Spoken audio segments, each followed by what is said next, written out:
কত বড় জালিম! 5 বছর 7 বছর 8 বছর মানুষগুলোরে ছোট্ট ছোট্ট ঘরে রুমের মধ্যে রাইখা নির্যাতন করতো, নিপীড়ন করতো, অনেক মানুষকে মেরে ফেলছে। আমি অনেক আলেম ওলামা এটার ভুক্তভোগী, অনেক মানুষ ভুক্তভোগী। জামাত ইসলামীর, হেফাজতে ইসলামের, বিএনপির অনেক নেতাকর্মীকে গুম খুন নির্যাতন করছে, মেরে ফেলছে। এত ধ্রুব সত্যগুলো, এগুলোকে প্রোপাগান্ডা বইলা, এগুলোকে গুজব বইলা ছড়াই দিচ্ছে। মানে কতটা নৃশংস! একটু হলো মারছে, আবার এগুলোকে গুজব বলে চালায় দিচ্ছে। এদের চাইতে বড় জালেম পৃথিবীতে আছে?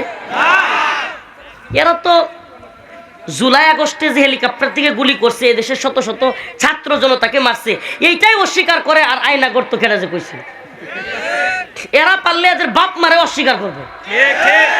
তবুও যদি খালি কোন আপাইতেছে, এটাই সত্য। আর সব মিথ্যা। জুলাই আগস্টের গণহত্যা মিথ্যা, গুম খুন নির্যাতন মিথ্যা, দেশের টাকা লুটপাট করা মিথ্যা, দেশটাকে ভারতের গোলাম বানানো সব মিথ্যা। আপাইতেছে কোন, এটা সত্য। আল্লাহ পাক এদেরকে হেদায়েত দান করুক, বলে না আমিন। আর হেদায়েত না থাকলে আল্লাহ ধ্বংস করে দিক। একবারে কওমে লুতের মতো, কওমে আদের মতো, কওমে সামুদের মতো আল্লাহ পাক এদেরকে পৃথিবী থেকে নিশ্চিহ্ন করে দিক, যদি হেদায়েত না থাকে।